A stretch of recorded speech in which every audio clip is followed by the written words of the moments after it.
Yan, magandang hapon po. Isang mapagpalang hapon sa ating lahat. Gusto ko po munang magpakilala sa inyo. Ako po si Cristina Perez, isa pong hatchery technician dito po sa Mandasig, Candaba, Pampanga. Gusto kong ipakita sa inyo itong aming lugar kung saan po kami nagpapahatch. Ito, umpisan ko muna po sa aming tangke ng patubig. Ito pong nasa gilid ko na to, ayan, nakikita niyo pong konkreto na to. Ito po yung aming ipunan ng tubig or yung tinatawag na reservoir. Dito po naiipon or bumabagsak, naiipon yung mga patubig namin galing po sa submersible pump. Yan po ang nagsusupply ng tubig papunta po sa hatchery. Ayan. Yan ang aming pong hatchery. Yan po yung mga box tangke namin ginagamit kapag po nagpapahatch. Bali, 12 pong tangke ang lahat ng ito. Sa dulo, meron pong 4 na butas doon. Kung naaninag nyo po, kulay green na box.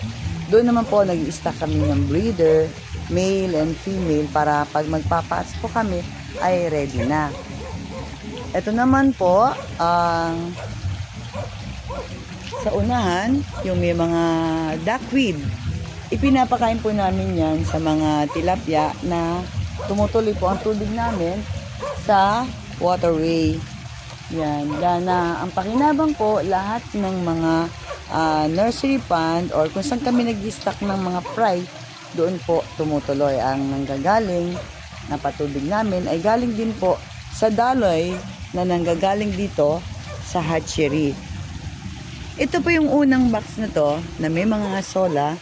Dati po ito ay breeder pond, pero ipapadevelop po ang mga pilapil niya kasi nung nakaraan pong bumagyo na sobrang tagal din, inabot din ng mahigit 10 araw. Ang pag-ulan-ulan, lumambot po ang lupa.